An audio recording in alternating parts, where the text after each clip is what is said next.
Good morning, Giants. Welcome to Wake Up with Giants TV. Have you ever wondered how to reinvent yourself? Well, we got some Olympic gold for you. It's coming right up. It's time to wake up the Giant. Boom.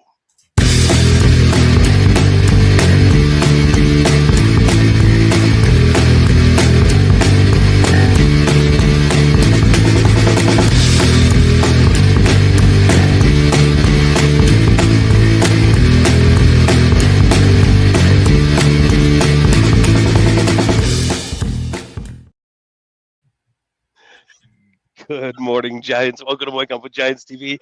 I'm Ryan Morris, co-creator of Wake Up with Giants TV, a tribe of giants and 12 Journeys coaching. And I'm here with Mr. Nicholas T. Smith, the author of The Giants and the Smalls. You can find this on Amazon. This changed my entire life. And uh, in fact, it changed it so much that it led to this moment right now because of introductions, because of doing something that was important, doing something that was valuable, doing something that was a dream, a goal, and kept stepping forward and met people, created situations, and you're going to find out some of this stuff from our guest today. But you're also going to learn about my 12 journeys. It's scrolling down at the bottom. This is our website. This is Nick has built this thing out.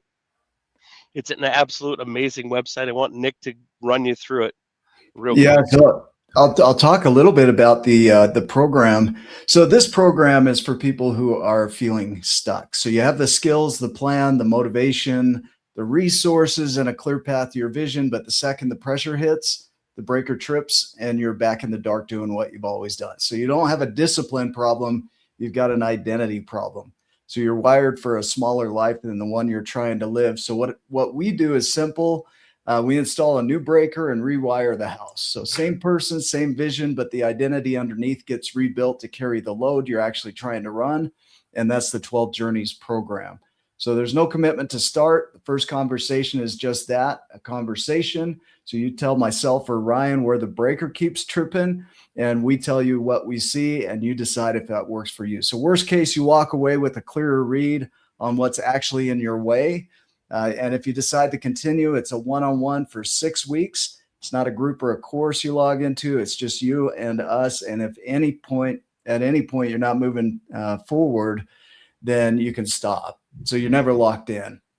And you already have the information. What's missing is the sequence that actually rewires it. So the 12 journeys are the sequence. The 5 laws that we have keep you from shrinking back. And the 3 A's move it from your head into your body. And the Ripple methodology is how it expands into your health, your work, and your relationships. And built into all of that are the workbooks, the AI tools, the community, the Wake Up with Giants podcast, and the books, The Giants and the Smalls, The Art of Accomplishment, Sell Like a Giant, and more.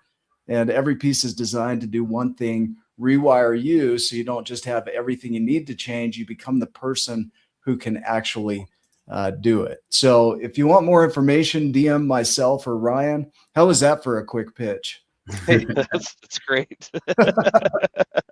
But it's hard to encapsulate so much that's there into a really short little intro to it. But you did a fantastic job. So well, I that's what appreciate reading does, man.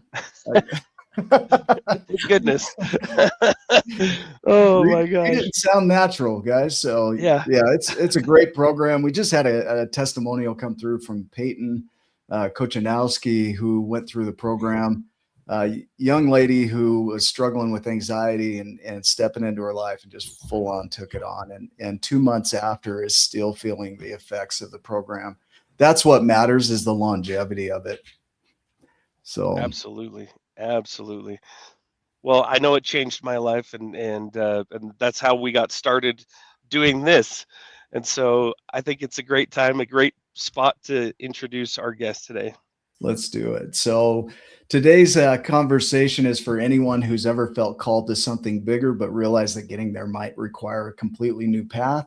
Success is not always about staying where you are. Sometimes it's about having the courage to reinvent yourself, trust the process, and pursue a dream that feels just out of reach.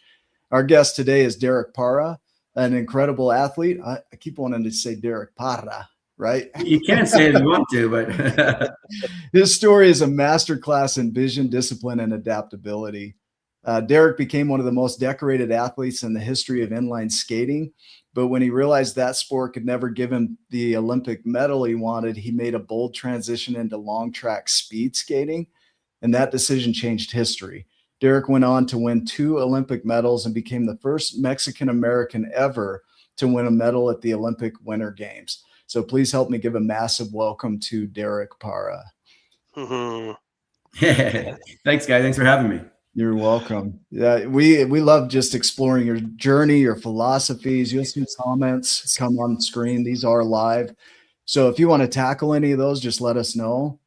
But generally, what we like to do is go back to the reinventing of yourself, the identity that you had coming into this world from family, culture, society, who you thought you were.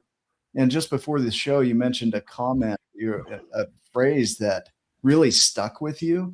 Things like that transitioned you into a new identity. What woke you up to the idea that something needed to be changed?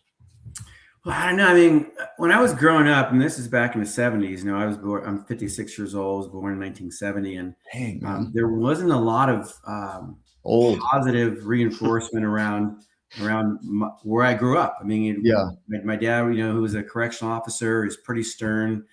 Wasn't much interaction there. My mom, although they were divorced, my mom was very nurturing. So I got a lot of care from there and maybe some belief through her words at times. But I felt like I was just a kid kind of floating around for a while, doing the kid thing, nothing really significant. But along the way, when I got into sports and I found like a community of people that was kind of like-minded or at least had the same interests and kids around me I saw whose parents weren't divorced, who were successful, that kind of thing. I felt like I gravitated towards those people. And I don't know if it was something that I was taught or what, but I wanted to know what made them who they are. Why is this person so popular in school, or this kid is so smart, or whatever it might have been, and I kind of gravitated myself around that, not knowing what I wanted, just knowing that I wanted to be around something like that. And I wanted to figure out who people were, or how can I put some of them into me to see where I could go. And this is all just probably bounced around in my head as a kid. And it wasn't until I was probably 14 or 15 was when I started to kind of find a passion for skating, just out of left field, because I wasn't doing anything at the time. I played baseball and I was a kid, had fun, but my dad was pretty pressing on that. He just would yell behind the backstop if I struck out or if I missed a grounder or something. And then I got out of sports completely for a couple of years, and I was between 12 and 14. And then I found roller skating at a roller rink, and just being connected to that feeling of being on roller skates, racing around. That's when I think, things started to change for me, because I wanted to be better. I found something that I could try to be better at, and it was just me. It wasn't my dad's sport or my brother's sport or anybody else's sport. It was something I just enjoyed doing. And I started meeting these great community of people around that sport. And then that started taking me forward. Isn't that interesting? Did you have a clear vision that you would be a gold medalist when you picked up those skates? No, I mean, I started racing on skates because I was thirsty. I went to a roller rink. My dad gave me $4. It was $3.75 to get in. I had a quarter in my name. We couldn't afford an Atari back then. So 30 seconds after putting my quarter in a machine, a game machine, my men were dead. I was sitting there on the side of a roller rink, just watching kids go by, having fun. And all of a sudden the DJ turns off the music, and he puts the white lights on, and he calls kids out in age groups onto the floor, and they're racing. And I'm looking around like, what's going on? They have these races every Friday night. And if you win your race, you get a ticket for a free drink and a snack bar. So I'm like, all right, I'm thirsty. Let's go do this. And I went out there, and I was literally thirsty. Yeah, I was thinking like thirsty. You were hungry. You were like, wanted it bad. No, you were literally thirsty. I was there like bored, didn't know anybody. And I never skated before. I might've gone to like, a school field trip or something like that. It was one of those events when you're a kid in elementary school. But I played stickball in the streets. I played baseball as a young kid. So I was somewhat athletic, and I went out there on those horrible brown skates, and I won the start, but I went to the first turn and really couldn't turn, and everybody passed me, and I got last. But I remember coming off that roller rink floor going, that was awesome. Like, I want to do it again. And I kept coming back every Friday night, wanting to do it again, trying to win that race. And then when my dad said, like, hey, I don't have any money, I can't send you to the rink, I would save my lunch money. Like, every day he put $1 on the table when he left for work. I'd take that $1 and put it, like, in my Friday night fun, and I make a bologna and bread sandwich just so I can get to the rink on Friday and try to win that race. And I did it for months and months and months. And I was getting a little bit better, but I never won. Then I realized people who were beating me had speed skates. So I got a paper route. I started saving money and selling toys so I could get a pair of used speed skates. Then I started winning the races. Then I started meeting the kids on the speed skating team. The rink manager was also the coach. So he tells me about how to get into speed skating. And he was telling me stories about going around the world on skates if I represent Team USA. And so I'm 15 years old in this roller rink, and I've never really been outside of my 4-block radius, because if I was outside of an ear's distance of my dad whistling, when I had to come home and I didn't come home, I'd get in trouble. So here I am 7 miles down the road, hearing stories about going around the world. And I was like, what do I got to do? And the manager says, you got to join our speed skating team. So did another paper route, mowed lawns, was trying to find a way to stay on the roller skating team. And again, met great people. The parents were taking me to roller rinks to race. My dad never took me to a roller skating meet. Like, his time getting me to the first time to the roller rink was kind of it. Yeah. And then the rest of the time it was the parents and the friends and the other adults who could drive. And that was the way was the rest of my career. Yeah. Interesting. It seems like there was this inner drive that knew that was for you. And it was, you tell me if I'm wrong here, it was so persistent, you couldn't get rid of it. Like, this consumed you. Like, this is me, right? I woke up thinking about, like, okay, how can I get to the rink this weekend? Or how can I, find more money to go to a trip, or to go to a nationals, or to go to a local meet? And again, I'd had people that were helping me, that would give me some money, or like a parent, like, well, we'll drive you, don't worry about the cost, or you can stay in our hotel room, or because they saw that I had this passion. Yeah. And I couldn't explain it. They saw I had this vision of where I wanted to go, and they probably couldn't see the vision, but they saw it in me. And everywhere from California to Florida to Maryland to Delaware to Wisconsin, when I went to the ice, and even here in Utah, there was always someone, when I was struggling or eating out the trash cans or whatever, would step up and say, and see that from a distance. So I didn't say, hey, I'm eating out the trash cans. Someone would find out and say, hey, like, you know what, can you come in and landscape our yard? Or can you do this? Or can you do that? Or here's some money. Or, we're driving to nationals. You can drive with us. It won't cost you a thing. Things like that. Or here's another racing suit, or a pair of wheels that was used. My son's not using them anymore. You can have them. Things like that. And I don't know why. And I think I figured it out along the way. And then later, when I won the Olympic gold, of why that was all happening. But along the way, you just don't know what the next step is. And there's someone that's going to help you knock on the door, open the door, or carry you through the door.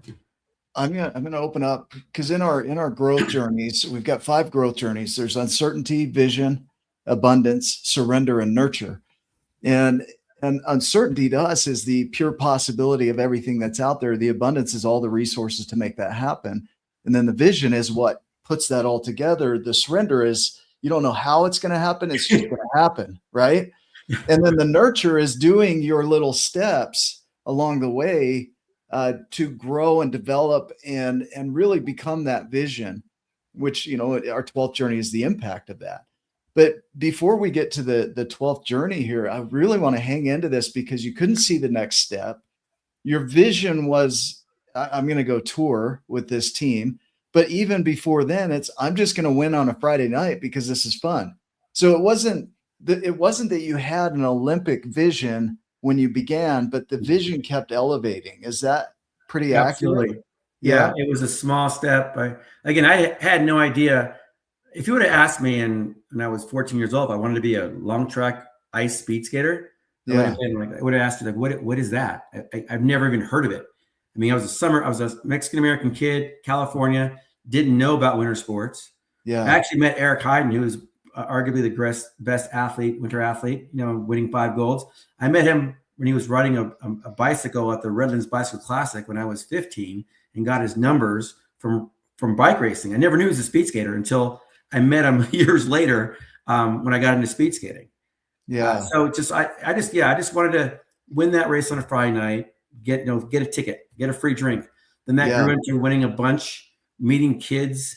And then when I started going to different parts of the state of California to race, I was seeing different pieces like of the world, so to speak, right? And then I wanted to go to the next place. Then I went to my first nationals, and I went to my second nationals, and along the way I was meeting people, and I was very fortunate to meet the person that springboarded my next step was a guy named Virgil Dooley. This guy was a coach in Florida. He was known for bringing in kids and training them on his team in Florida to make world teams. And here I was a 17-year-old when I met him. I was 16, 17. Wasn't any good. Went to 3 nationals. Never made it to a final. I might have made it out of 1 heat into a semi. But he saw that I had some talent. I had some passion, but I wasn't very good at racing. And he came up, for some reason, came up to me in a heat box area, which is where you get on and off the ice before, or the roller skating floor before you race. And I, again, briefly met him, and he put his hand on my shoulder and he said, "Hey, great job out there. You got a lot of heart, but you don't know how to race. And if you ever want to get serious about skating, give me a call." And he gave me his number. And he probably never thought twice about it, but I was set in my mind going, okay, how can I get to Florida? So I went back home to California. I was 17. I could graduate early because I was taking AP classes. And I went to my dad and I said, "Hey, what do you think about me moving to Florida?" And he goes, "Why?" I said, "Well, I'm going to see if I can go in the sport of skating." And he said, "Okay." So he gave me $200 in traveler's checks. I packed a bike in a bag, and I left mid semester, went to Florida, arrived on his doorstep, and this guy was my Mr. Miyagi. He really taught me how to not only train, but to kind of the work ethic, what it took. I saw what his kids were doing. My very first day, I had to ride 32 miles to practice in order to skate practice. And I didn't have any clue that happening, but that was just the way his training regime was. And I realized why he was getting all these national placements. And the first year I struggled. I ran out of money. I was eating out of trash cans. I was writing in my IOUs. But as I got better and got involved in the system, I started to thrive on it. And again, he taught me every little detail of skating, technically wise. He would ask me questions about racing, like what I'd see in someone else. How is that person faster? Kind of thing I was learning as I was growing up. It kind of really gelled together. Yeah. And these pieces started happening, and I started to excel pretty well with him. And I made a U.S. tryout the next year and made the U.S. team the year after. And I was on that U.S. team for the next 6 years, winning world titles and setting world records in the sport of roller inline skating. That's amazing. There's so much gold in there I want to unpack. Like there's the way you say things, the way that it sounds like you had a very growth oriented mindset. It was never, "Oh, I can't do that." It was, "How can I do that?" So instead of getting into a space of, "Well, I just have no way to get to Florida," that was never the question. Is, "How can I get to Florida?" And then your vision elevated as you increased in your identity to the person that could actually do that. Your vision elevated. And there was a point where your vision didn't elevate. Somebody else saw you and spoke into you a vision of possibility. And then you adopted that and started stepping into it. And it wasn't that you just learned it immediately. You had to go through the process of growth, which were those incremental improvements, right? Absolutely. I mean, can you help me if there's anything in there that could use some expansion? Like, what do you hear in all of that? Because what I'm trying to do here is paint the picture for somebody that's got a vision and maybe they're frustrated, or it's not coming true, or they're losing hope, or they think, "Oh, I just can't do that." Right? We want to speak possibility into that. Well, I think I talked as a motivational speaker around the country and the world over the last 20 some years. And even when I talk to kids, I'll try to give them a good analogy of how hard it is to kind of break habits. Yeah. And one of the I was talking to a group of baseball players last year, and one of the examples I gave them was like, if you grew up throwing sidearm your whole life, your mind, your brain, everything is set, your rhythm is all sidearm. And then you get to a certain level, maybe make it to college, and they're trying to teach you to throw more overhand because it's more efficient, it's more longevity. When you get tired, you start to throw towards the sidearm because that's what your body knows and that's where your comfort zone is, right? You feel at home. When you're tired, you go back to that fatigue. I think our bodies like that in a way as well. And I know that it wasn't easy switching from, never skating to learn how to skate, then from going from quad skates, which is the 4-wheel skates, to an inline skate. Yeah. Because I had I just learned quad technique and won world titles. Then inlines came into our sport and you have to relearn that technique. And then I went to the ice, which is a fixed blade. Now you're on a different type of skate. And then clap skates came in. So at every stage of my improvement, there was a different challenge of a new skate or new equipment and new thought process. And you're really just having to go back to like the fundamentals of that. And people say they used to hear me thinking on the ice because I was trying to create a motion or a motor skill that was the opposite of what I learned from day one. And in that transition throughout the years, I was always trying to adjust and adapt. And just when I get to the top, the system kind of changed. The apparatus changed. And now I'm okay. How do you skate on an inline skate? And how do you skate on an ice skate? Yeah. And I think I always felt like I had the ability. I'm a kind of a guy that, and you said it, I think, pretty well, where in my mind, I try to break apart things and fix it. Like, I never went to a trade school, but like I could probably take apart something and then, okay, this is not working right, and see if I can make it better. I'll do that with just normal tasks around the house, or I'm a director of sport now at the Utah Olympic Global where I skated or I raced in 2002. And if I feel like something isn't really blending well, I have a good peripheral vision where I can see it and go, well, if this is happening, this might be better because there's better flow here. And that's just my way my mind works. So, and I learned a lot of that more again from Virgil, because he would question me on things and technique and other people's skating. And then I just had my questions myself. And so I kind of adopted that. And in every stage of my life, I feel like I've seen that where I need to be. Like I had to mind that gap between where I was and where I wanted to be. Yeah. And it was, okay, how can I get there? What do I have to do? Do I have to move? Do I have to change this? It's from going from things like walking with your shopping cart and having your feet land a certain way to practice. As you're shopping for groceries, I am working on my steps of how to start on the ice because it was unnatural. So I was trying to find that position and that comfort and that normality in just shopping for groceries, stuff like that, or using my left hand more than my right because I needed to be more left-sided in the turn. You can say I'm crazy, but no. This is gold right here. Yeah, it's I could see where I wanted to be, and I knew where I was physically or mentally, and that even goes into visualization and imagery. And you were talking at the beginning of the show about how sometimes you feel like you can't get past something. That happens as athletes. I remember starting to use visualization. I learned that technique at one point in imagery, and it was very hard at the beginning because you go to your race, you imagine the gun going off in your head, and then you're skating. I'm trying to picture myself skating, and then all of a sudden I go to one of the turns and I say, and I fall. I would literally tell myself, I could fall here. Then I'd have to open my eyes going, no, and out loud say, no, I'm not going to fall. Go back to start again and start the race again. But for a long time, it was almost like my mind wasn't either allowing me or ready to see me win. Yeah. There were all these different challenges that my mind would drift to. What if a guy comes in front of me and I slip? Or what if I step on the block? And I'm thinking of all these negative scenarios rather than my perfect race.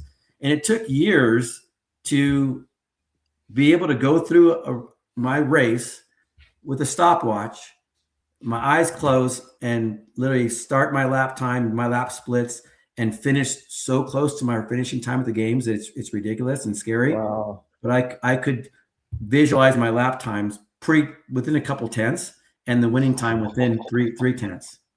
Because I was seeing it, I was feeling it. And then the biggest tying was that I emotionally felt it, where I would open my eyes and I felt like I had won. I would have tears in my eyes of emotion because I felt like I had won because I'd seen my perfect race. And then the job at that point was to duplicate it at the games. That explains a few things that I've seen at the grocery store. So thanks for explaining that. You don't make fun of those people walking crazy. Like this guy going like this. That guy's down, training. He was just cruising down the bread aisle, and I'm like, what is going on? So Derek, the dissonance. I love the visualizing, and I think that's a practice to get there. And where I want to go to here is the dissonance between your reality and your vision, and you constantly see your environment and your reality just as it is, and then you have this vision that you're holding, and there can be some frustration between where you're going and what you're bringing into the world and where you're at. And like you said, people tend to go back to their default when things get hard. So like the left pitch or the side pitch. It's how do you re-engage with your vision? Like you said, you speak out loud, no, I'm not going there. You stop it. But how else do people interrupt that dissonance and reprogram their mind, even when the brain, when it gets tired, goes back to the old programming? I think it's patience and recognizing what's happening. A lot of people, I think, will just get something done to get it done, and there's a right way to do it, maybe, or the effort that it calls for to do something correctly is much more than the effort sometimes just to do it. Like you can mow your lawn and just go out there and mow your lawn and not weed it or weeds, right? But you see some great lawns people out there, they take pride, and there's a process in edging, pulling the weeds, and laying the mulch, the gravel, so that they have a very nice finished product. I think everything we do in our lives is like that. It's a reflection of us. So even at work, sometimes I will go the extra mile, because when I'm done, I want to know that this was done correctly the way I want it, so that's the first step or foundation of what I'm going to build on, not just get it done so that we can all go home. Like, I want to get it done right, and I'll stay there a little bit longer to make sure it's done right. So I think us as humans, it's human nature sometimes to be a little bit more easy like that. But default. I've talked to my skaters at times. I had to do some coaching last year, and this is something that and it's really weird, because I was coaching last year and I was starting to bring out things that I was thinking in my career to tell these young ones coming up. And one of the things that I remember saying in the summer last year is that people were tired. And I remember people were starting to break down technically. And I after one of these reps of this long jump series that we do, I said, listen, right now is the perfect time for you to change your thought process. Your body's tired. This is when it's going to be more efficient. How are you going to teach it to be more efficient? If you're in a desert, and this is one of my analogies, if you're in a desert and you don't have water for a couple miles as far as you can see, you're going to retain water. You're going to try to be efficient and retain that water, because otherwise you're not going to run and sweat and then all of a sudden, deteriorate out there. You're going to find a way to save that water. Right now, you're tired, you're fatigued. Teach your body to be more balanced and more economical, so that when you are tired, you will skate better. Yeah. And you'll have more energy to finish. So that takes a lot of discipline and patience, where you're in the middle of something and you can go, oh, wait, I'm working way too hard for this. And I've experienced that on bike rides, on runs, where I'm climbing and I can feel myself really working hard. And I'm going, wait a second, I am wasting, my shoulders are tense. My neck is tense. I'm white knuckling my bars. Just relax and put all the energy in my hips and legs and breathe. And then all of a sudden my heart rate goes down. I find a different gear and I'm able to continue that climb. I think that's a good analogy and a metaphor for everything we do in life, is if we just are patient, take a look around, assess ourselves, and why are we spinning our wheels? This is not helping anything. What's the focus? How can I teach myself to be better in this pressure situation and be more efficient? And you have to be critical to yourself, but you have to reset that default, reprogram your mind. This is when I'm tired, this is what happens. So that every time you start, you're narrowing that kind of that lane to, this is where I operate, not over here and over here. Yeah. It's interesting how, like, in your life, where if you're not paying attention, how much goes into automation, or just automation. I took a breathwork class with my wife, and went into this breathwork class. She's never done breathwork before. I'd done it several times, so I knew what was coming. But then the practice was to notice what was going on in me. So as we're breathing and doing this stuff, I'm realizing, oh, my shoulders are tense. Okay, relax into that. Okay, lay back your head, unclench your jaw. I could feel like the different tension points and what was going on. And just like you said, you can start to go, okay, do this, but it was the paying attention part. It's the seeing it. Then there's something to do, as Nick says, after that point. So once you see it, now there's something to do, and then you can improve or shift it or whatever you need to do in those scenarios. And practicing down the bread aisle and doing these things helps you to see, where having a good coach, you talked about having a good coach and mindset and all of this stuff, then helps you to pay attention and then to shift. And anyway, I just thought that was interesting because I'm like sitting there thinking as I was doing that breath work stuff of like how much I'm like, whoa, all of this stuff is happening that I wasn't paying attention to. But now that I'm focused on, and here having a coach tell me, okay, relax your hips, pay attention to your shoulders, do this, do that. Like, holy crap, I was tense. I was doing these things that I didn't know that I was doing. Now I can shift it. And now I'm finding myself paying attention to more and more things that I'm doing, because I love what you said, that everything is a reflection of us. So if you want something different, shift. If you want something, you want to grow, you got to do some different things. You got to pay attention to what you're putting out into the world, and then do it. Yeah. Anyway. So you mentioned earlier as well, go that extra mile. What if it's not the extra mile? What if it's an extra step? What if it is just one thing that you could do at the store? Shifting your feet just slightly, or you getting into the idea of incremental improvements. We named our company Mandelbrot after the mathematician because he talks about fractals and how fractals break out into the world and expand into the complexity of life. There's small, simple steps that are self-similar and repeated that create all complexity in life. We see it in everything. And so when you're getting into learning something new, you've got all these old patterns and neural pathways that you've created, these habits. And when you get tired or anxious or stressed out, you tend to go back to the old habits because that's what your body's been programmed for that. And I think people get stuck here because now not only are they going back to their old patterns, now they feel depression or anxiety or grief over being in their old patterns and wanting the new. Mm-hmm. And so how do you guide somebody through that? So you're talking about coaching your team is, look, you're tired. This is a great time for mindset. You're anxious. This is a great time to go back to the fundamentals, which for us are the root journeys of dealing with the emotion and being aware and acknowledging. But I'd love to hear your point of view on that. How do you handle that? And how important are incremental improvements?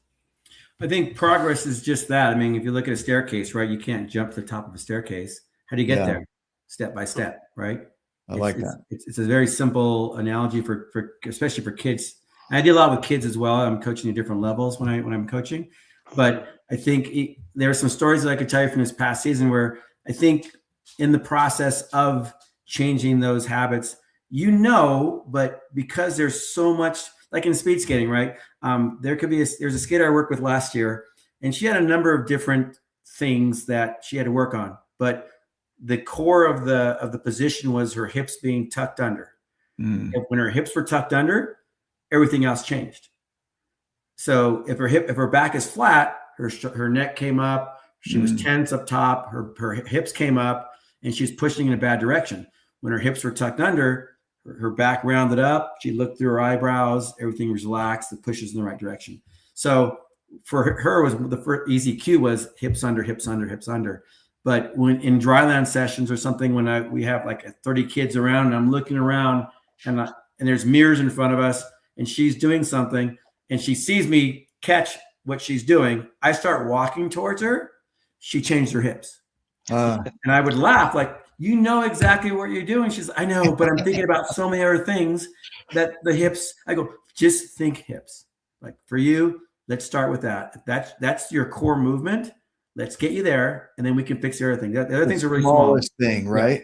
Yeah. The one piece was her, and that's in her races. I would say hips under, and she skated better longer But once she started trying to go fast, her back arched, she came up, came forward, went slower. So it's just, I think we all have our own cues. And I think that the steps are those small, learning about yourself and those small steps. Like, what is your first cue? What's your tendency? Do you panic? Are you overconfident? What is the first break in or kink in your armor if you're competitive, or whether you're a parent, a friend? Like, what do you do in times of panic or stress? If you're, at your office, whatever it might be, a coach, an athlete. I think we all have our tendencies of what we do. Under stress, right? Huh? Under stress, we do under stress. Yeah. We go to where we feel safe, right? But yeah, you have to identify that so that you know that you shouldn't go there. If that's where it's one thing if you react and you go here and it makes you go forward, yes, let's go there. Let's get there. If that helps you bring you confidence. But if indecision comes because you're in this space, like, why are you there? Why do you go back there? What's making you go there? What thought process is making you go there? And if you can identify that, you won't go there anymore. At least you'll be cognizant of it, where you're like, okay, I'm starting to head this way. Let me stop that. Let me start, pull the cord, start the engine, go this way again. And that's how it is in sports. What I've learned from sports and for life is that there are times, like I said, I'm on the bike or you're skating. And if you could just take a time to recognize what's happening instead of worrying about the result, worry about that process and where you are now, that helps change that trajectory. And the more that you do it, the more easier it is to recognize, and the longer you can stay on your correct path. And if I had, people always say, like, even when I was coaching last year, people were saying, like, I was doing some stuff and demonstrating some things, and they're laughing at me, and I'm like, why are you guys laughing? And the kids are like, because you're 55 years old and you're still doing this and you can do it better than I can. I go, no, it's not that I can do it better. I just know what I have to do. I know when I jump to the side to be able to be balanced where everything has to be, because I've done it for years. You're learning that. But I can probably do this 3 times perfectly. You can do it 30 times. Yeah. Because you're stronger and you're younger. But I'm trying to get you to narrow those lines so you can be balanced. And that's in everything we do. It's knowing where you need to be. And I tell people, like, I had a good work ethic. I think I had a very good proprioceptive feeling of where my body was, what was happening, like where my foot was, where my arm was, because I always practice that. And then I think one of the key things was just being able to kind of see where I wanted to be. Like, I knew I could get there, but it was like, how do I get there? I know it's possible. You may not believe it. You may not believe it. I have someone who believes in me, my coach. I've got great teammates. We're going to get there together, but that's where we got to go. But we can't just jump there. We've got to get there and plot a course to get there. And every year you're kind of chopping away at that to get a little bit closer, a little bit closer. You're figuring things out. That's part of your routine. You get to the point where you hopefully can have that opportunity to perform and execute what you have been practicing here for years. The inquiry, the gentle inquiry versus, oh, I'm so dumb, I keep going back to the same stupid routine, and which is what people tend to do is, hey, you're likely going to go back to your old routines. But being aware of it and that gentle inquiry of why did you, that curiosity, why did you go back there? What is it that's doing that? And then redirecting. What I'm hearing also is you're going to do the work no matter what. So you can do the work non-consciously and just get the job done, which I've done that quite a bit. or you can do it consciously and say, okay, I'm going to pay attention to the steps I'm taking. I have to do the work anyway. So I'm going to pay attention to the steps. And if I can incrementally improve it, I'm going to take that next step and improve it, because you're there on the track anyway, right? Yeah. You're there, you're working, you got others around you. I think that helps breed success too, when you're around others that see the same vision, right? Want to get there. And then we all have different qualities. And I was very lucky that I had like 5 other guys on my team at the time that I was training. And one guy was great in running. One guy was great in sprints. One guy was great at the middle distance. One guy was great at distance. And one guy was kind of like a little bit of everything, but not so great as an athlete, but he was super motivating. He was, every time we were tired, he was one like, come on guys, 5 more reps, and then there was me. And so I tried to go to the guy who was a great runner and said, you know what, I'm going to help you be a better skater. If you can help me be a better runner. And I went to everyone and made this personal pact with them so that our team was really cohesive. and we learn from each other. But in those times when like someone's tired, even when I was tired, someone would come up to me and say, "Hey, Derek, you're starting to do this. Like you're falling off your right push." I'm like, "Yeah, you're right. I am." Okay. Then I go back to the back and work on that and then come up and lead again. But we need each other to see that. We need those. We have to feel within ourselves and our body what we're doing. But it's also good to have eyes around us so that they can help be honest and recognize that and help keep us in check. And then I think that's the only way we grow as teams is that we have to be honest. And because we all want the same thing. And I can't lie to you. If I want to win with you, I can't lie to you and be nice. I go like, "Hey man, like you're doing this. It's kind of messing us up." Or we've had workouts where guys we had to go at a certain pace and guys feel good. So they go faster, but it takes us out of the energy system we were trying to work on.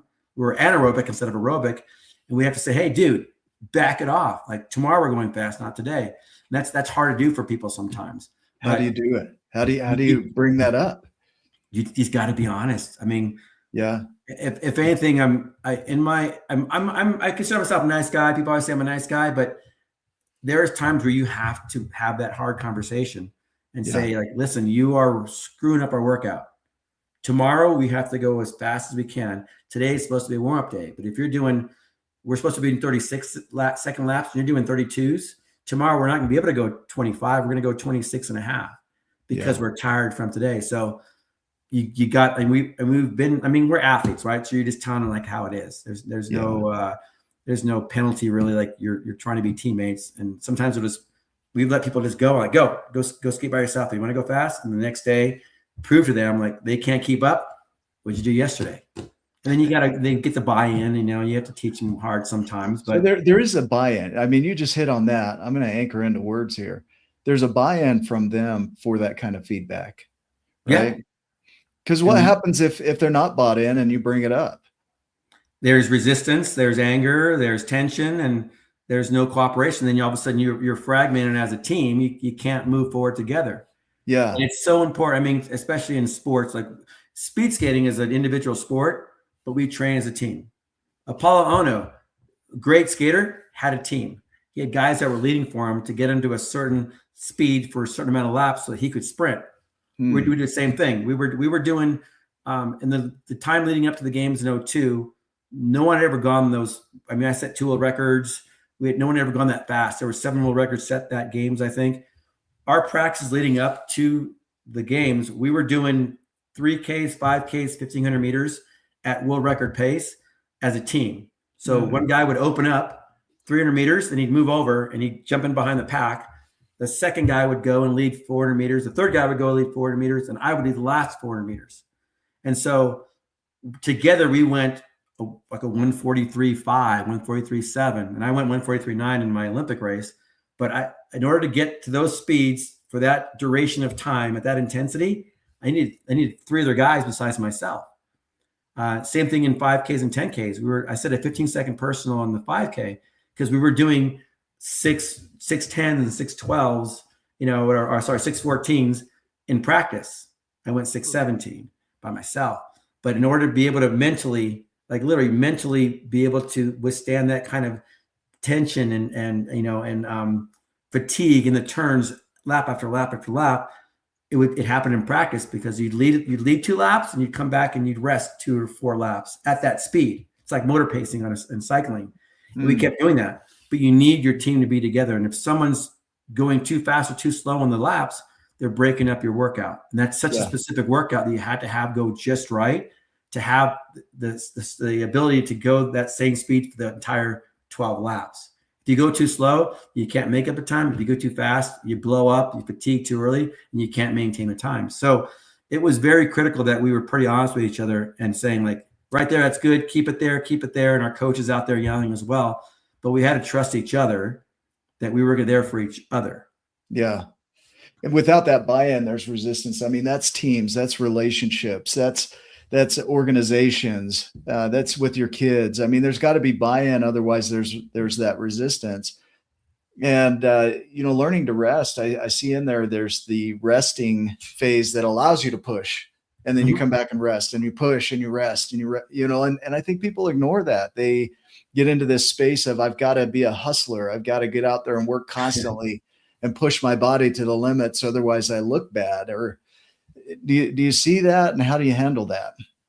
You know, there's a few type of different athletes that I've seen. I mean, if you go to someone like Michael Phelps, I just saw him about 3 weeks ago. He was here in Salt Lake for the Best of State Awards. And found it very surprising. He was on stage talking about his mindset, and he's different than me. I mean, everybody's different, but he never took a day off. He said he never took a day. Now, swimming's different than so. My rationalization of that is that swimming is different than speed skating. Like, we're jumping, there's a lot of impact, and a lot of lactic acid and force that you're putting into the ground. Swimming, you're in the water. Yeah, you're creating a lot of force into the water, but it isn't the same as climbing a hill or lifting weights or anything like that. And he swam all the time, and his mindset was, well, I expected my results because if everybody's trained 6 days a week and I train 7, I'm going to beat them. Well, our mindset was, we're going to train really.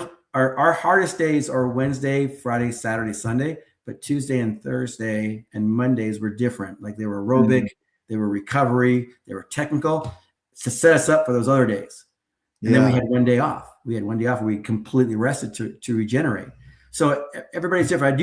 I believe we need a day or a time of rest. We also have cycles in our training cycle, where in Utah, because of the altitude, we'll train 2 hard weeks and take the third week a little bit easier. We back down the volume intensity to allow our bodies to recover, so we can go hard again the next cycle.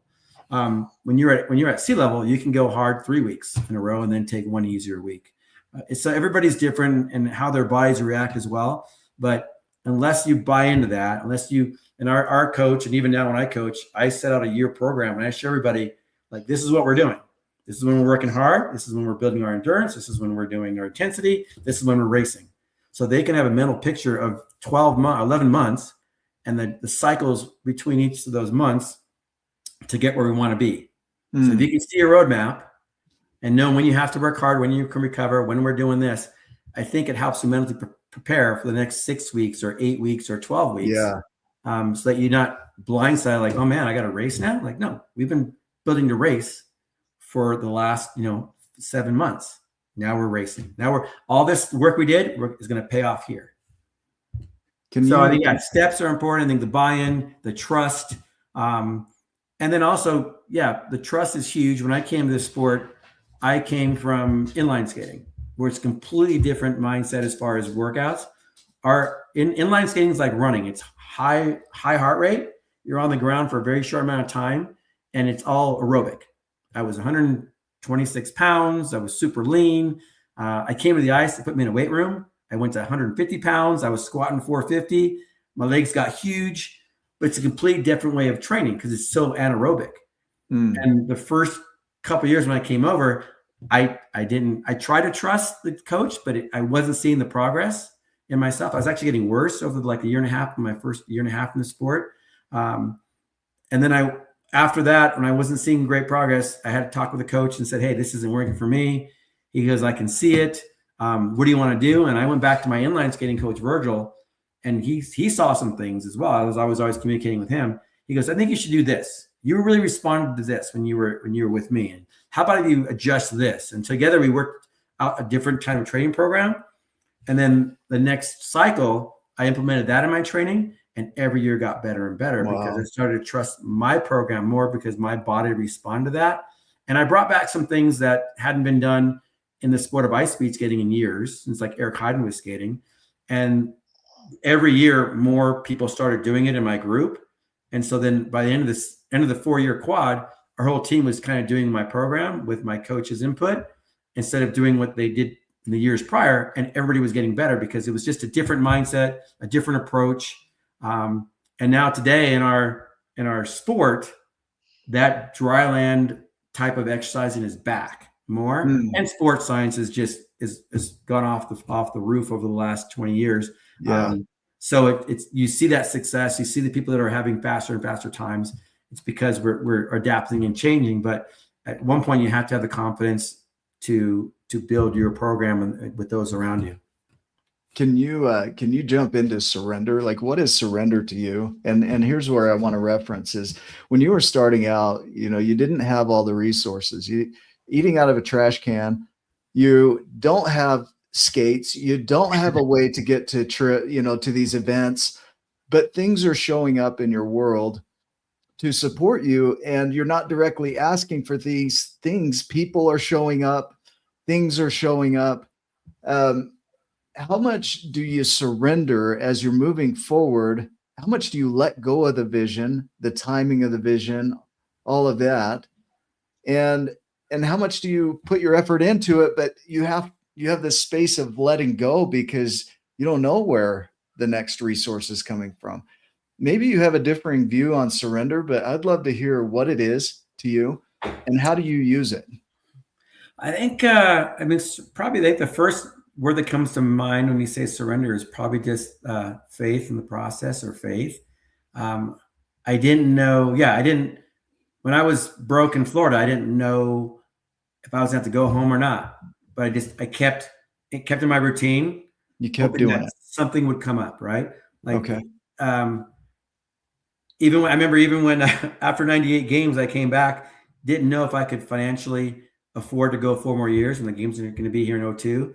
But I found myself in a park for 4 hours doing jumps with a 40-pound weight vest on, not knowing if I was going to skate again. But I just kept the process going. Okay, something's going to happen. Like something's going to come up, whether it's prayer or what. But I just felt like I always felt that, not that I was meant for something, but I just felt like I was on this path. I didn't know where it would lead to. I didn't know if I could have been first, 21st. I could have, not made the team. I've gotten T-boned by cars 3 times on my bicycle. I went over the hood, and I rolled out of it, survived. So anything could have happened over those years that I was training. But I don't know. There was something about the path I was on that kept me. I think it was a passion I had. It will motivate you when no one else or nothing else will. I just had this passion for skating, and I wanted to see where I could go. And along this path, I would take a next step forward, and because someone would come up and help, and I'd be like, wow, that's so great. And then all of a sudden that would change my trajectory, and I'd go a little bit forward this way. Then sometimes it wouldn't. I mean, sometimes I was by myself. I remember living in a trailer with no electricity in Wisconsin, because someone challenged the year I made a team, and I had to go train by myself. And I'm like, why is this happening? I made the team. I qualified by the criteria. Why is this guy challenging me?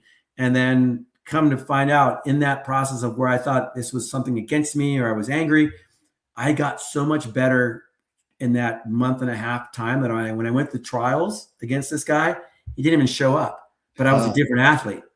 And then all of a sudden that springboarded me to my next level of going to world championships, where I was a strong kid and I was able to compete at a higher level because I had focused on beating this guy in a time trial series of races. And all of a sudden I'm a new athlete. So this, which could have been tragic, or I felt something was against me, all of a sudden it helped me. And then the people who saw me take that initiative to go train by myself somewhere in a trailer, and then come out of it alive, so to speak, they're like, hey, this guy's really dedicated. How can we help him? And I think that the surrender to the process is what is hard to do, because you don't have a crystal ball. You can't see what's going to happen. But if you can just keep plugging away at what you believe is the right thing to do, and you have these people falling into your path and helping you do that, it feels right, and you feel that support. And that just helps build your community and your trust in each other. And then they can move forward. And then earlier in the show, when I talked about, I kind of felt like I knew why I was on this path, but I didn't know why, but it really came to fruition at the games. I was on the podium at the games, and I remember at one point thinking, like, I don't know how I got here. Like, I know I got here, but the reasoning that I'm a 5'4" Mexican American, I'm on the podium. There's 2 guys that are taller than me, and they're on the 2nd and 3rd place spots. Yeah. I mean, these guys are gigantic, right? And I'm here. And I remember the national anthem being played.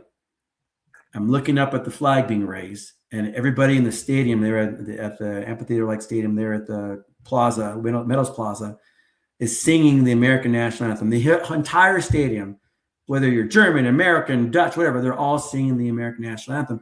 And as the flag's being raised, I could feel the volume of their voice on my chest. And for a second, I closed my eyes and then just blinked my eyes.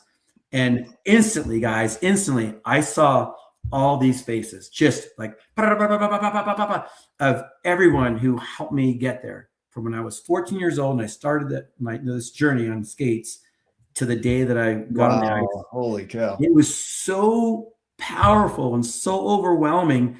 I remember I was shaking on the podium and I just started crying because it was like all these people were right there with me. Wow.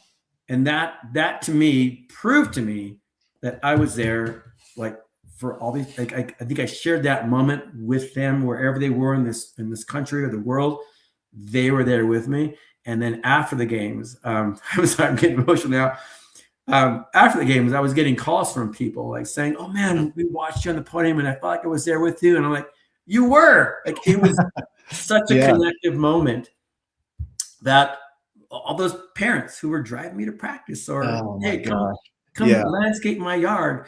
They didn't know why, but to see me on that podium and experience that moment with me and the country post September 11th and all that was going on, the uncertainty of our lives and our world, that to me, it changed my life. And I appreciate so much of the people around me because of that. Because I was a 14-year-old kid. My dad didn't thought skating was a sissy sport. You know, I moved away from home. Like this guy took me in under his wing, let me live in a room at his house for $15 a week, and was let me eat cans of soup and Hot Pocket because I couldn't afford to eat. And just this after that, after this after that, and then here I am on top of the Olympic podium, and the medals being put around all of our necks.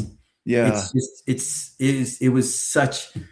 I can't duplicate that feeling or that moment, but I try to share with everybody I can, knowing that if you can trust your process, if you can find good people to be around you, you can be a student of your sport, enjoy your journey, find that passion, embrace the technology around you, all these things that I learned along the way, that no matter what you do, you'll have success in your life.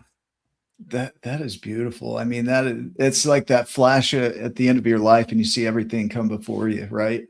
But it's all the people that supported you along the way that helped you to get there.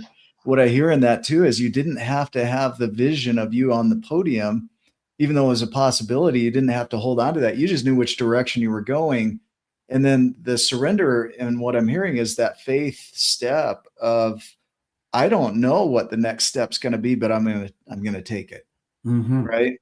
And then, like Steve Jobs says, you can only see the dots looking backward. You can't connect the dots looking forward. So you got to trust that the dots are going to connect somehow. But when you're up on the podium and you start having that flash, you see all those dots that led to that day. Right. Yeah. And we don't get to see that in advance. No. And that's your answer to that is just phenomenal to me. It's like, it really is. It comes down to those spiritual fundamentals of faith, which is trust that the next step you take is going to get you where you need to go, but you got to step. Because imagine if at any point you decided that's not for me, or I can't do that, you would have stopped stepping. Yeah. And none of this would have happened. Right. But those times where I was like, I have a story where my agent, Pat Quinn, saw in Milwaukee one day, he saw me like really distraught, and he came out to my car and he goes, "What's wrong?" I go, "I think I have to quit skating." He's like, "Why?" I go, I broke. I mean, I don't know how many times I've been broke in my life, but I was broke. And he goes, "Hold on a second." And he goes to his car and he comes back and he hands me a check for $700. That was my rent. Oh my gosh. And I go, "Dude, I can't take this." And he goes, No, just take it. Like, I'm investing in you. Just keep doing what you're doing. I see you out there. I see you working hard. Like, here, just go pay your rent. Don't worry about it. Keep skating. Well, I didn't cash that check. I kept it in my wallet as a reminder. And it's funny because I found a way somehow. I think my landlord at the apartment complex I was living in knew I worked at Home Depot. So he said, "Hey, do you know how to fix screens on the apartment?" I said, "Yeah. I actually just took a PK class there like a month ago." So he paid me or took money off my rent to rescreen all of the screens at the apartment complex. So I got by that month and the next month and so on. So here we are, years later at the games, and I pull out that check because Pat's my agent. We experience this great moment where I win. We go to the USA house, and we're talking about like, I can't believe we're here. And then I show him the check. I'm like, hey man, wow, thank you for believing in me, all those years ago when no one did. And he put his money where his mouth was, so to speak. But it's those kind of relationships that you have, right, that keep you forward. And yeah, you're going to trust it. You don't know what's going to happen. I just kept plugging away in the same direction, hoping that I would have it's all about opportunity, I think. Yeah. I didn't, when I went to the games, I didn't know if I'd win or however. I had a belief that I could. No guarantee, right? There was no guarantee you'd even have the opportunities. Yeah. I wanted to make sure I had the opportunity, because in 98, I made the team, didn't get to skate because of a clerical error. So when I came back 4 years later and I was at the games, you could see in the video, like they're calling me to the line and I'm jumping around going like, I'm finally racing. Like nobody can stop me. And I was saying to myself, believe it, believe it, believe. You can see reading my lips, believe it. Like believe in everything that I've done. This is my one opportunity now. What can I do? And I just went back and okay, I practiced this in my head so many times. I've been through this race in my mind. I know what it's like to do. I knew the number of steps I had to take to the first turn, where I wanted to exit, and so on. I just went through my race plan and just try to execute as best I could. And luckily that day it was the best in the world.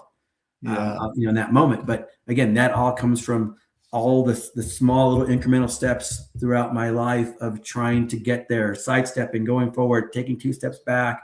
The by chance circumstances that happened where I got my first U.S. tryout because the U.S. team had to go to the Pan Am Games, the current U.S. team for roller skating. And when they left and went to the Pan Am Games, it changed the dynamic of racing in America, because those guys are so fast. Everybody went slow and waited for the sprint. These were the 4 fastest sprinters in our country. So they got first, second, third, fourth every time and made the team. But because they were gone at the Pan Am Games, it was like the top guys were gone and everybody was kind of using their own strengths. And I was a pretty good endurance athlete at the time. So I was breaking away on races and getting placements, which helped me make a U.S. tryout because the best guys weren't there. So stuff like that I couldn't have planned. If those guys, if there wasn't a Pan American Games that year and they were all at the competition, I would have never made the U.S. team.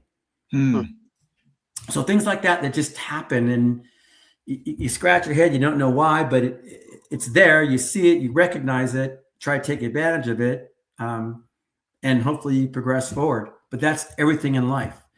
Everything in life that we do, it's an opportunity, it's a situation. We have to be able to step back and recognize it and try to plot our course through that to get to the next step to go forward. Are you good to go for a minute more? I can go as long as you want, man. I just want to know this. You look at your life, and from the beginning, there's this draw toward one direction, right? The skating showed up early and stayed consistent through your life. And then you reached the podium, which people think, oh, that's the why, is to get that gold medal. But when you look at legacy, the gift that you're leaving with the world, the impact, the ripple that you're making in the world, do you think that the gold medal was the whole purpose of all of this? Or do you feel like there's something that comes from you because of your entire journey that gets to ripple out now? I'm kind of setting you up here, so correct me if I'm off base here. That now you're showing other people, because of your journey, you're able to inspire and wake up in them their potential, right? Mm-hmm.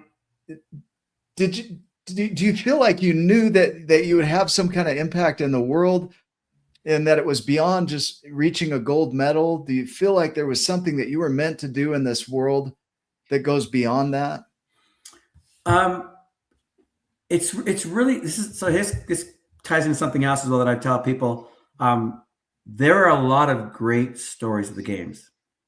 There are people who get personal bests and may get 4th or 8th or 10th, right? Or someone who had a tragic circumstance in their life and probably wasn't expected to make a team, and they do. Those are all great stories. Those are all great, inspiring stories. What saddens me at times is that people don't know those stories. Their communities do, right? But the majority of the world, like, because I got on the podium and I won a race, people think like, oh, Derek has all these great things to say, or let's see what he did in his life. But there are other people that didn't make the podium, or maybe maybe they had one bad race, but they've won all year long for 4 years. They know success. They know how to prepare themselves, but we don't hear those stories. In my path, I was inspired by so many people, from teammates to kids, to parents, to athletes in different sports, to athletes in my sport. So I think that influence is all around us. But what's sad sometimes is that we only look at the ones that are on top because they're light. But there are a lot of great people that we probably look over to see the person on top that we could learn so much from. And I feel like one of my blessings in my life is, but I've been able to, that's where I share my life with, is these people that we're not all great. We're just all kind of, we're trying to work hard, but we're learning from each other. And you inspire me, you came back from an injury, and this and that. And so now, to answer your question, being in the podium and having the medal around my neck, and I think connecting with people on our similar lives, or the things we had in our lives, to our own journeys, that helps me connect with people, and that gets me out on stage to talk with people. September 11th always brings us together, people together. I talk for the last 20 some years. I talk about that and how I quit before the games because of September 11th. I felt ashamed to be a speed skater, but when I decided to get back into skating before the games, it was because of the victims of September 11th. I wanted to give them something to cheer about, for the potential of time that I had on TV, being an American at an American Games. And then I carried the World Trade Center flag in, and that really connected everything. And all of a sudden here I'm winning races, then get on the podium. But now the greatest gift for me in that ripple effect is that because of that, I have the platform to talk to these kids who were my age, who weren't told back then that you believe in yourself. If you believe in yourself, you can do great things. But you have to have that inner belief. I wasn't really taught that as a kid. No one ever said to me, like, believe, Derek, you can do great things. It was like, okay, go Derek, good luck or whatever.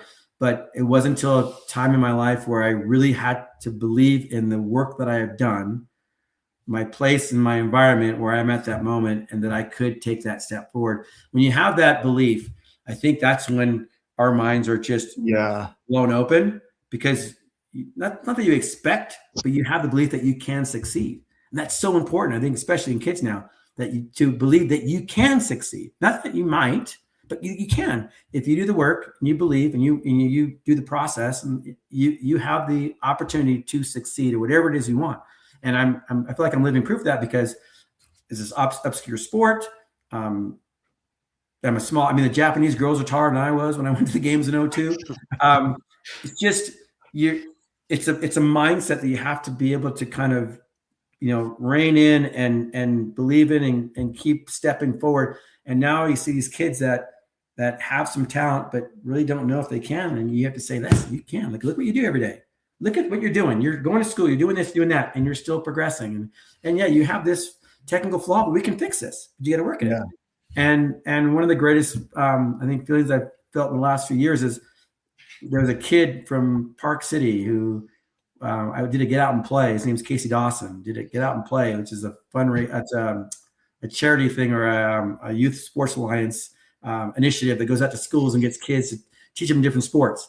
And this kid was a cross-country skier, and he went and tried it, and we had fun on the ice. So he went back and told his mom, I want to skate. And then he comes and skates in the club, and then I teach the club. And then he came down to our rink, and I coached our club. And then we brought him through the ranks, and he goes to our elite team, and then he makes the national team. And then he's won a bronze and a silver medal at the games. Amazing. So holy cow. You see a kid from 10 years old that you're connected to, and you see every weekend or every year, and you see him develop, and you have those talks, and you see the belief in him and the confidence in him. And there's other stories I got around this state here from the legacy that we have here from our venues. And you see, 60, I think it was like 60 athletes in Milan were from Park City or have some ties to Park City. And then the medals that they bring home from different countries that come and train here. But it's that belief system, that legacy system of belief, I think, that helps the kids of today grow and be more confident and expand their vision of what they could possibly do. I love that. That legacy system of belief, like that really anchors in for me. It's a system that keeps that perpetuating. It keeps it going. That you had that instilled in you from people who believed in you along the way, and now because of your position, you're able to do that with more people. So it's mind-boggling in a way. It's like, how did somebody or something see it all the way back when Derek was, a kid, to instill in him this desire and this belief to do something so that one day he'd be on a podium so that he could instill that in other people. I mean, it's such a long game, and to not be able to see the pathway in advance, and every day to wake up and get out there and step and trust. I don't know what the opportunities are going to be, but I'm going to trust and step anyway, and trust that those opportunities are going to show up. I mean, just to me, it's mind blowing. And you see it like in all these stories, these people that didn't make the podium, they do have those stories. And we've interviewed a bunch on this show of people that you've never heard of that have these stories. You're just like, holy crap. I'm so inspired by what you did that now I want to see if I can do that for my life. My question here is, what do you say to somebody that's lost their hope, their belief? They're in that frustration, like you in the parking lot. You're like, I'm broken. I don't think it's working anymore. I don't think I'm going to make my dream. What do you say to them? Well, for me, it was, and what I would tell them is, look around you, like look inside you first and look around you and see what your resources are. I think as humans, we don't want to see people not succeed around us. I mean, that's a part of our relationships, right? That's part of our DNA. We want to connect with people. Yeah. And people, I think, are willing to help. Sometimes we're afraid to ask for help. We close it off. Yeah, because we're dealing with, we don't want to bring anybody down, but I think people can really thrive and feel a sense of accomplishment as well as helping other people. Like, I want to help other people. I know what it's like to eat out of trash cans. I don't want anybody to eat out of the trash cans. So if there's a way I can help somebody, get through a program, month payment or something, I'll try to find a way, right? We have events. I'll say, hey, can you do this event and come in and skate for 30 seconds? We'll pay you $100. It's an exhibition for speed skating. And they're probably the best skaters, but the general public will think that they're fast skaters because they've never seen a speed skater before. So I'll try to find ways to help those people that are struggling. But I think if you look around, look inside yourself, okay, what do I really want to do? Is this really what I want to do? That's the question I always ask myself. Is this worth it? I left home. I had a girlfriend, like one of my first girlfriends, or one of my only girlfriends, really. When I was 17, I left to try this, and I moved again and again and again. And every time I moved, I had to ask myself, is this what I really want? Like, I have a great life here. I have these friends here. Like, leaving my coach, Virgil Dooley, was one of the hard. He was like my dad. Him and his wife were like my mom and dad because I lived with them for years, and they taught me more about myself than I feel like my dad, my parents did when I was growing up. But I had to leave to continue on this journey, and they encouraged me to do that. So every time I'd ask I tell that person, look inside yourself. This is what you really want to do, like, and be honest with yourself. If it's not, if you're doing it just because of the lifestyle or whatever, it has to come from inside you. And if that's true, and you're doing this, look at those around you, because there are people around you that will help. And you just got to ask. You just got to ask. And it's not even like, hey, please, help me. It's just like, hey, it's been hard. I'm trying to do this, but I don't have the resources, and someone will know something. Like, we talked about John Absey earlier and how connected he was. John was that guy. Like, he might just meet you, but he'd find some way to help you. And I think we all have a John Absey in our world, right, around us. And I think it's bringing that person in and letting the people around you help, build that pathway to success. That's amazing. Yeah, I'm questioned out, man. I just, you're a phenomenal human. No, I'm really not. I just feel like I've learned I never could go to college. I didn't have the, the means to. I was working since I was 17 to stay alive in this sport.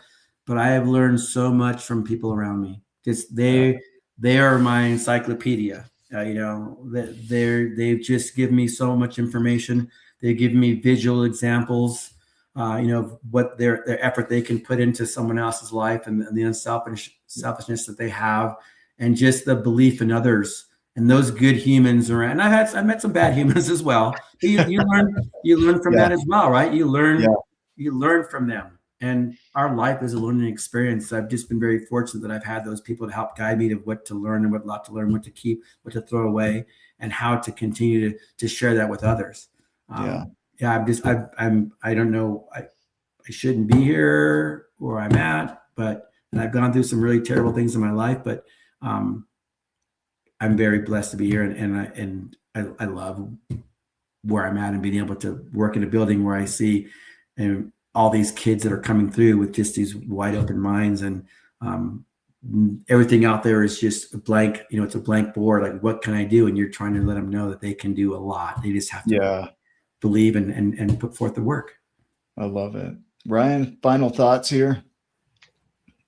Well, I love the you know, the analogy of and I go back to when you were standing on the podium, and I imagined being on Wake Up with Giants TV is a very similar feeling as winning the Olympic gold. It's incredible, you know. So I appreciate you being here, but I all the faces. I like to fly fish, and a lot of times I'm walking around and I'm looking at the river, and I see rocks, and I see geology, and I see, you know, the way that it moves, and I'll sometimes find these rocks that are just, they have all of these different rocks inside of them. They're just smushed together and embedded, but it makes it so unique and amazing and different and inspiring. It's, you see this rock and you're like, wow, that's something cool and amazing. Look what all came together to make this rock. And that's what I thought of when you were talking about all the faces and all the people, and you talk about, well, you know, I'm not really that. I'm just this, you know, this collection of all of these other people, but that also makes you amazing and unique and special. Um, and you know, the dedication and the things that you've done, being thirsty, literally thirsty, and wanting a soda, you know, when you're a kid, led you to so many other great things in your world, and just so that you know the impact. My wife's in touch with a lot of things. You know, she's in social media and all these different stuff, and we're both here in Utah. But I said, hey, you know, Derek Parra is coming on the show tomorrow. So, oh yeah, you know, like skater and all this, you know, and I'm like, okay, yeah. See the impact to me, you know, and it's for somebody that sometimes just she's, you know, like there's some sports and some things that she doesn't care about. But I remember that time, and anybody that was, you know, that could remember September 11th and all of the stuff and the things that were happening with the Olympics and the scandal and the, you know, the coming together, you know, in Utah, and um, desperately wanting something to grasp onto, you know, for a sense of pride. Um, and you delivered a lot of that. You're a huge part of it, and that makes it, you know, super memorable. And then, which Nick and I talk about a lot of times, and then the ripple that comes from it. All of the work didn't just peak at the Olympics. Now you get to share all of those things, the opportunities that come available, the lives that are touched and changed. And even though, you know, right now millions of people aren't watching our show, but it's impacting people. People watch every single week. It stays online. You never know what that ripple then leads to. Um, Guys like John Absey. I didn't see this with Derek Parra when we started Wake Up with Giants TV. When we decided to step forward and share with other people, and to help breathe life into them and help them see that they're a giant, that they've always been a giant. Um, I didn't see that. I didn't see John Absey. Um, I didn't see Steve Hardison. I didn't see Jeremy Black. I didn't see Dan Rawls. I didn't see Andrea Bangeter at the time. But because of stepping forward, I've got to run into these people. We met some incredible human beings. One of them is now going to be married to Nick Smith. And so if anybody is doubting that amazing things can if they wonder, can this happen for me? Yes.